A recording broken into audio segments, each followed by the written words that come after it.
to hate vegans, yeah. I used to hate vegans, yeah, before I was one. Used to think that they were hippies, yeah, I thought they were dumb. Then I did a bit of research and it opened my eyes. So I wrote the song to hope one day that you realise what we're doing to our planet, yeah, it just isn't right. So we got...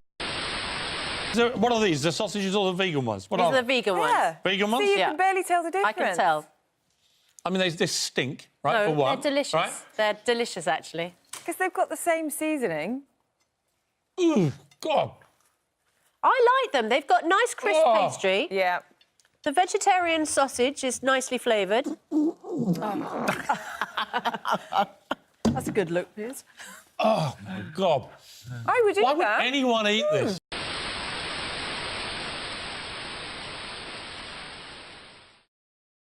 So the first question is, it's a bit random, but what do you think of vegans? As one, Oh, I you do? like them. I think there's definitely a stereotype, Yeah. and I don't always think it's a very attractive stereotype. And even like myself, when I thought like if it comes up in conversation, because you know it's always those things that they're like, I'm a medical student, I'm a vegan, and you go like I'm a vegan, and then people go like, oh. What do you need from animals to survive that you can't get from a vegan diet? I don't know what a vegan diet is. Just with nothing from an animal.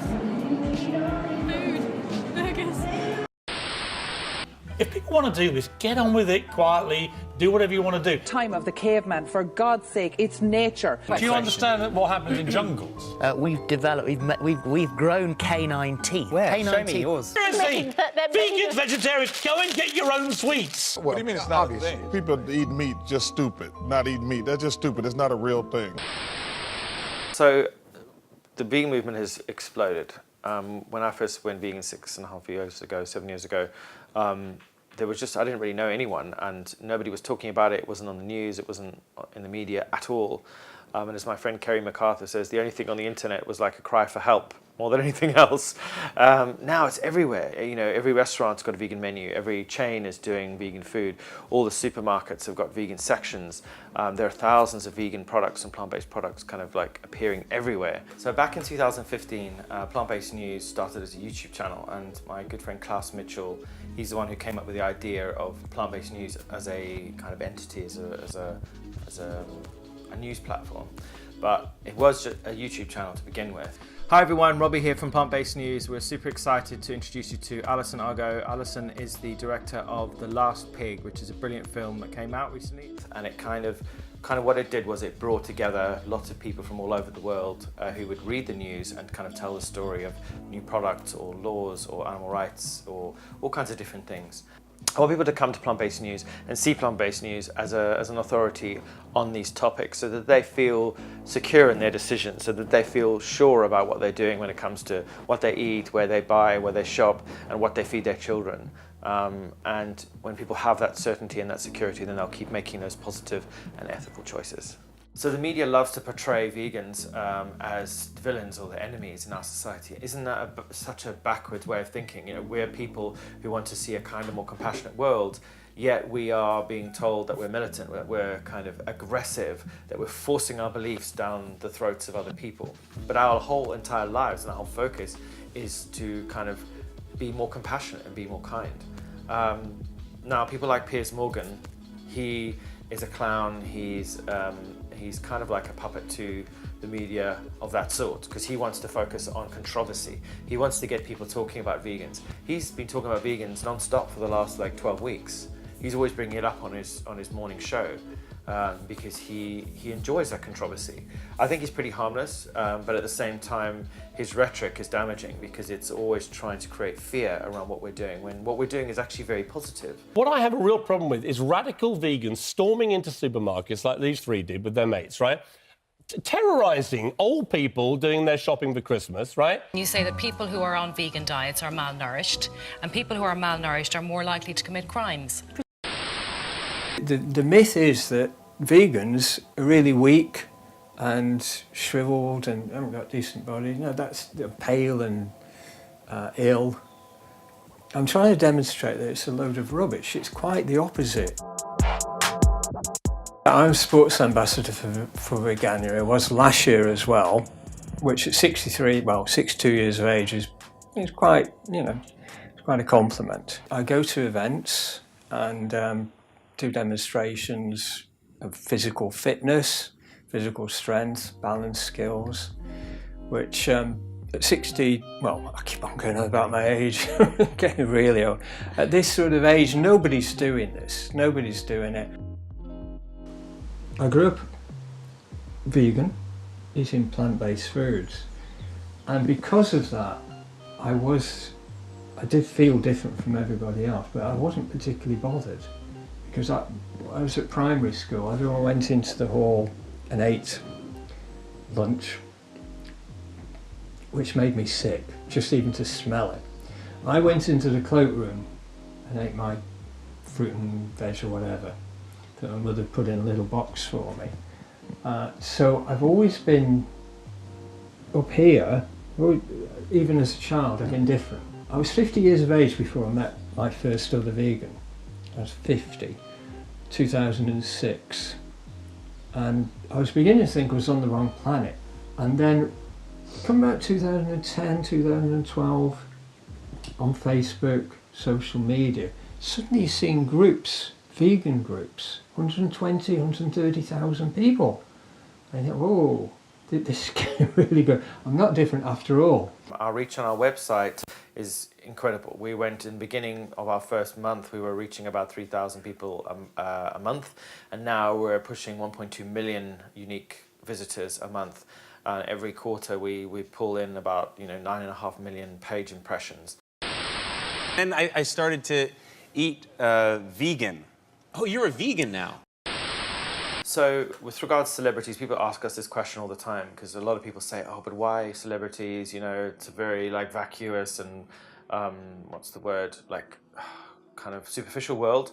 But actually, at the end of the day, these people have millions of people following them. They have a huge, huge reach. So when a large celebrity starts to talk about veganism, they are influencing millions of people. People like Miley Cyrus, she's often talking about veganism, animal rights, being kinder to animals, not wearing fur, and she's unashamed about it. She's really, really kind of focused on being clear and direct. For me, I want to bring a message, which is veganism, and that there doesn't have to be torture in fabulous fashion. A lot of celebrities want to hide their veganism and they don't want to talk about it. I think celebrities who are vegan have a moral obligation to talk about it and to focus on it and to not be ashamed of it, because we need to normalize it. We need to make sure that everyone sees the word vegan and thinks about what it means and how they could potentially get involved with it. My name's Eva Giraud, and I'm a lecturer in media at Keele. And I do quite a lot of research about vegan politics and how veganism is represented in the media, because it's something that I'm just really interested in. Veganism is represented in the media in quite problematic ways normally. So on the one hand, you've got all these really large-scale campaigning groups like PETA, who I think a lot of vegans would see as quite problematic for being slightly over the top with their representations and for using quite sexist imagery, etc. I feel like that kind of violent kind of piece of footage does need to be encapsulated in something else. It needs to be wrapped up in some kind of narrative or some kind of voiceover that guides a person in and then kind of warns them of what they're about to see. Because I think when you kind of shock people, or you slam this kind of stuff into people, they do kind of turn away from it. And I think you're going to turn less people, you're going to bring less people to the movement if you do it in that way. But I think, these videos where you see this kind of violence on Facebook and on social media, they get millions and millions of views and thousands of shares. So people do engage with them, and it can work. A lot of these commentators argue, well, it's impossible to be totally vegan, and these people are being ridiculous and extreme, etc.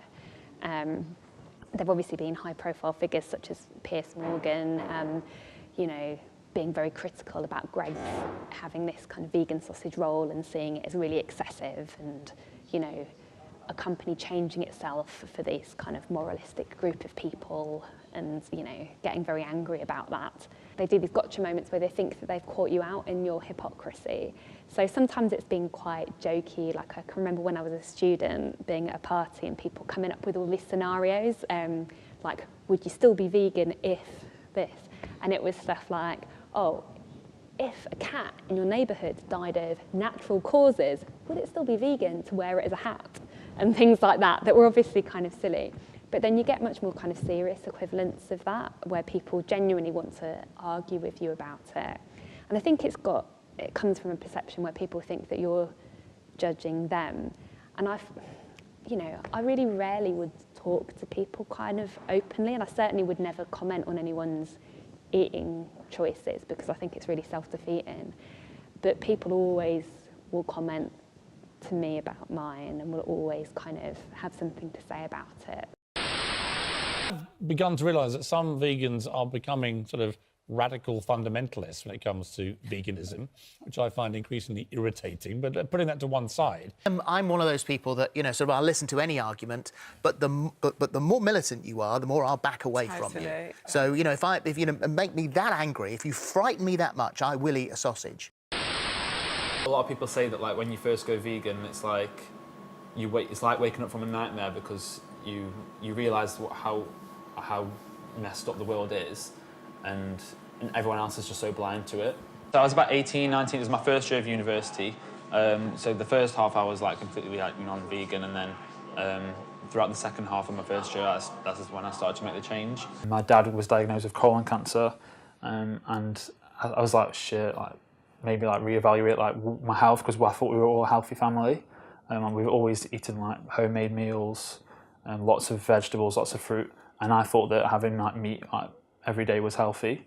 So the World Health Organization, which is the largest organization of health in the world, the WHO, they came out with a report in 2016 which said that processed meats such as bacon, ham, salami and sausages are a class 1 carcinogen, which is the same class as cigarettes and asbestos, which means that it definitely increases your risk of developing cancer, specifically colon cancer. As I did a lot of research and did more research into like the causes of such illnesses, I realised that like colon cancer is largely like caused by processed meats. Now he's fine. He's been vegan for like 2.5 years, whatever, and he's never felt better. He's like over 50 and he feels better than he did when he was like 40. So yeah, I definitely don't think there's any sign of him going back to eating meat. Not everyone is at the same place you are. Not everyone is going to go vegan after one conversation or one film. Some people are going to take a little bit of time. So it's really important to choose your message very carefully and to be patient with people.